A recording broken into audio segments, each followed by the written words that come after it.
Hey everyone, welcome back to episode 3 of Life of Gabe. I'm here once again with Mr. Doron Bell, Mr. Doron Gladstone Bell. Today we're going to talk a little bit about some of the scenes we shot that we wanted to explore the romantic aspects of Gabe. The charmer. Yeah, the charmer. So we decided to shoot some scenes that involved a fictional scenario where, and it was covering a couple of topics. One of the things that whenever you're an entertainer or somebody who's a little bit in the spotlight and you have, a certain fan base, you garner a certain following. Yeah, so you would know this from doing music and singing at various venues and stuff. Your band, get a following of people. There's always this kind of line you go, if someone you might suspect is a fan, but they're into you, and you're like, well, they're cool too, but you always go, is this idea that they are fans of yours because of your work? Does it kind of taint the whole scenario a little bit? And I guess that's a topic of discussion that happens a lot. Like, don't ever date a fan or think about going there. It's always not gonna, could end up bad. So we kind of took that idea and ran with it. The fact that Gabe was on Once Upon a Time, we were creating this scenario where in this fictional world, Gabe was on a show that was, popular with a wide variety of fans. And, first of all, I'll say that Gabe had a great fan base, and Gabe was really, really dedicated to communicating with people who were into his show and into his work. And he created a lot of very special relationships with people, and to this day, people who contacted him and he communicated with them and he talked to them on a real human level. They really loved Gabe because he was so genuine and just a real person, and they could really connect with him.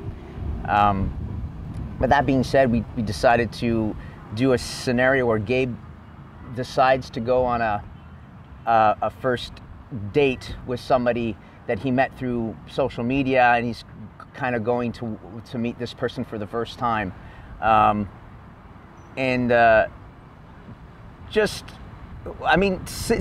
a little bit about Gabe being the romantic guy. He was always a charmer, Gabe always knew, first and foremost, he always knew how to get a laugh out of a female. That's true. That's the key. Well, that was always his strength, because in school, he was part of the reason with his congenital heart defect. He wasn't, we're not big people in our family in general, but I think that heart defect also created him to being a bit of like, he was a smaller guy, and he got teased and bullied a lot being a smaller guy in school. He got called shrimp. He got called all the typical names that people get called. So you're saying that led to him being the clown in the room? Well, that was part of his. My brother was never going to let anyone put him down that way, and the thing is that he could always out charm and out talk and out funny any of the bigger guys who just couldn't keep up with him. Hey, it'd be like Gabe would like, hey, how do you play? And they'd be like, you're a shrimp. And then Gabe would like, oh, is that all you got? That's the best you got? That I'm small? Oh, great, watch this. And he just talk words around them. Like, I'm confused now, I'm going to fall down.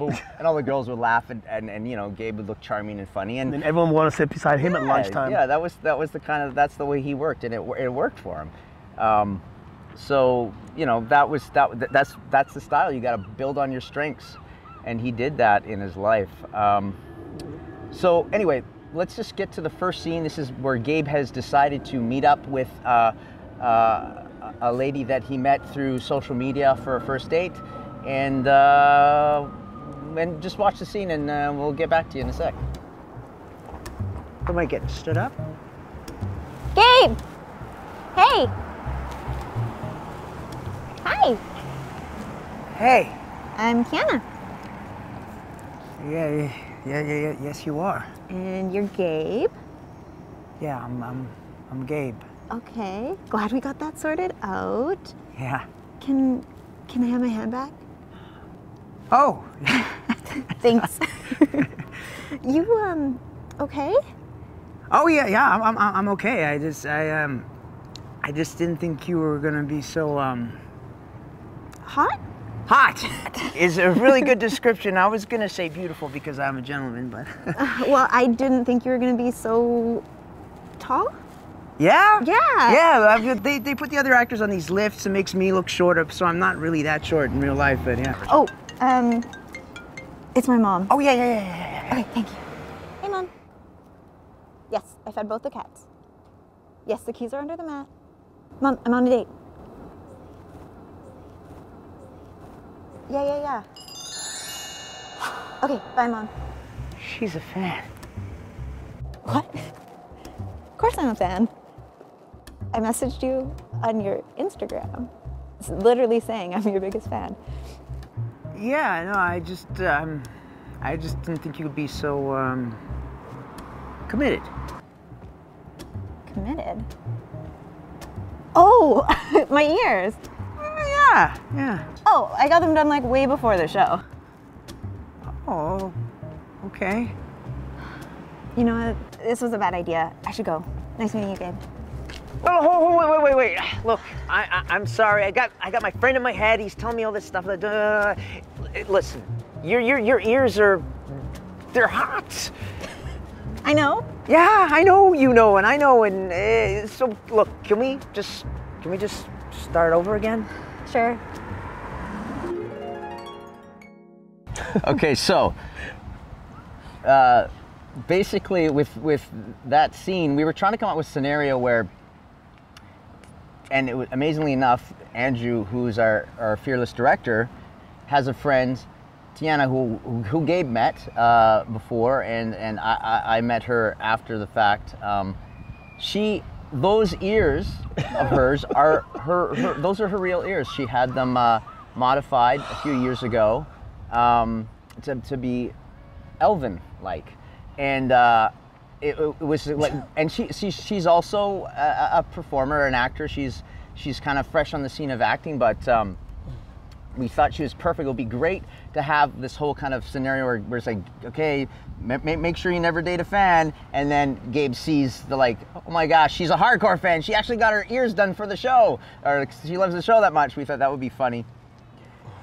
And we also wanted to kind of cover the aspect of how we can kind of like, you know, we all have this tendency, and Gabe was very sensitive about this stuff too, is just like we can tend to judge people on first glance and make presumptions about who they are, you know, and that's obviously something that was very close to his heart, is not just judging a book by its cover, you know, getting to know someone a little more deeply before you start to make assessments. No matter how cute and how big your ears are. Yeah, Doesn't matter. yeah, you know, Gabe was, you know, he was all for, you know, equal opportunity. And part of this journey too was Gabe, for the most part in his career, was always playing kind of the funny sidekick guy. He did some great dramatic stuff too, but you know, as it goes in this world, in the world of acting, if you're a smaller person, or there's these types that we're stuck to having to portray, certainly. Damn cookie cutter industry. Yeah, you know, it can be like that. And Gabe would have made a great romantic comedy lead in something, and doing this was a kind of a chance to give Gabe an opportunity to explore that role that he would have been so good at, because he was a romantic at heart, right? He was a James Dean stuck in a Joe Pesci body. Yeah, he was a romantic. When he met somebody in his relationships, he basically wanted to get right in there and be like, in friendships and romantic relationships, he was ready to go, and just like, he wanted to just eat up life and eat up the whole romantic love and all the things that you know, romance kind of that we think of in that way. So we decided to do a little montage of what would be this great kind of romantic mix of scenes where Gabe's falling in love hard and fast and ready to commit to this person. So we just kind of, Andrew came up with some great little scenarios where we could go, and it was, we shot in the winter, and it was beautiful, it was cold, and and it was like, let's do a romantic fall winter kind of fall in love scene, and it was, and well, you'll see we utilized some very cool scenes here in Vancouver, the surroundings, to kind of pay ode to this wonderful city that we live in, and somehow you guys discovered a brilliantly mounted. Oh yeah. Well, don't give it away. Okay. This is like I said, once again, Andrew's like, how can we bring some production value to this place and not pay a penny? Let's do it. So we're gonna watch this little Gabe falling in love scene and come back, and we'll talk about it after. Cue it up. Cue it up.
I can't believe how fast these past few months have gone. Yeah? At the same time, it's like it was in slow motion. Yeah. Yeah, it's like we're In a movie? Yeah! Yeah. Exactly! Mm-hmm. Like we're in a movie. Mm-hmm. Anyway, I didn't bring you here just to dance under a giant chandelier. I have to tell you something, Kiana. Okay. It's serious. I was born with a bum ticker. Bum ticker. My heart. I've got a bad heart. Yeah. Anyway, I don't know how long I've got. I've been living on borrowed time my whole life. All I know is, however much time I got left, I want to spend every minute with you. So, Hey, move it! hey, I'm right in the middle of something here, buddy, all right? You're in the middle of the goddamn street. Screw you too. Up yours. Can you believe that guy? He ruined a perfectly good moment. No, come on. Hey, he didn't ruin the moment. It's still amazing. Yeah? Yeah. Okay. Why don't you and I go somewhere warm and cozy Yeah? and get some hot cocoa? Cocoa? Mm-hmm. Yeah, I could drink some hot cocoa. Mm-hmm. You sure? Mm-hmm. And maybe in the morning, we can go through the script for season 8. I don't have the script yet for season 8. What? But you said it's a done deal. It's happening, right? Oh yeah, no, it's a done deal. My agent's got to figure out some contract shit. I'm gonna call it tomorrow and hear about it. Yeah. So, where do you want to do the hot cocoa? Your place or my place? Oh shit! What? I just realized I have a morning shift I took. Oh. I can't do hot cocoa tonight, but Okay. I can do another night though. Okay. Yeah. Yeah. Oh, you're cold. Yeah. Okay, I better get you home. You go head back to the car. I'll meet you in a minute, okay? Okay. Watch out for the cars. Okay.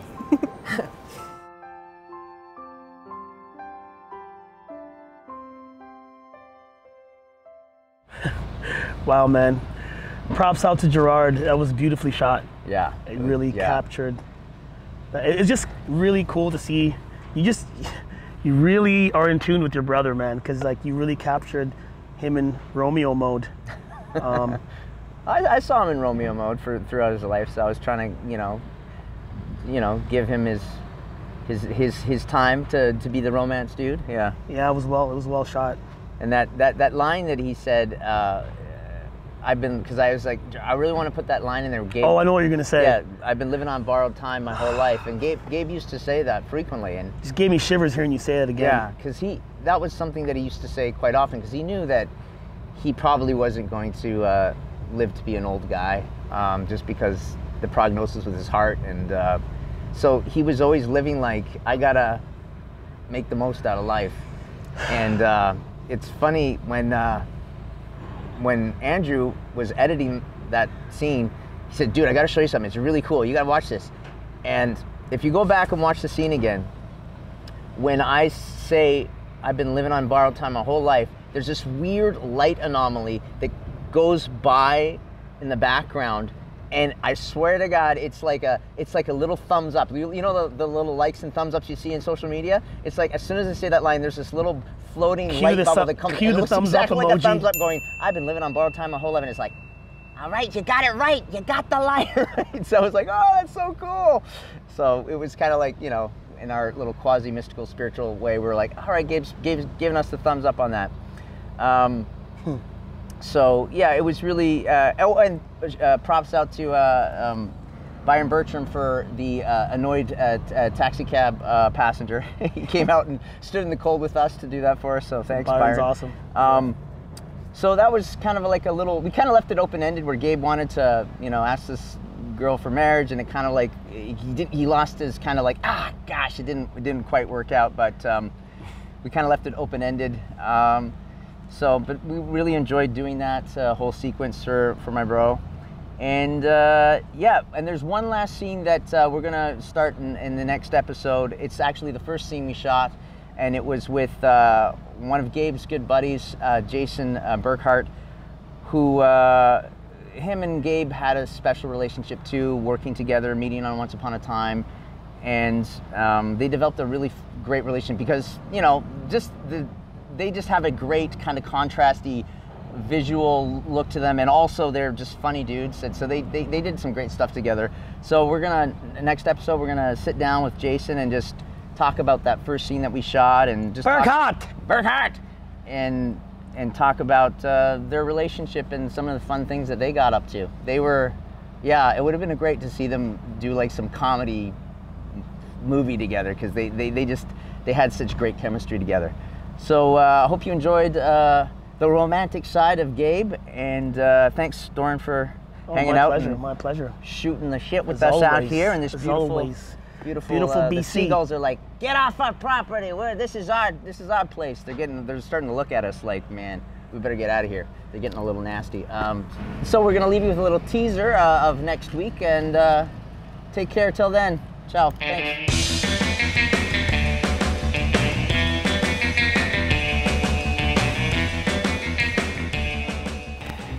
Hey!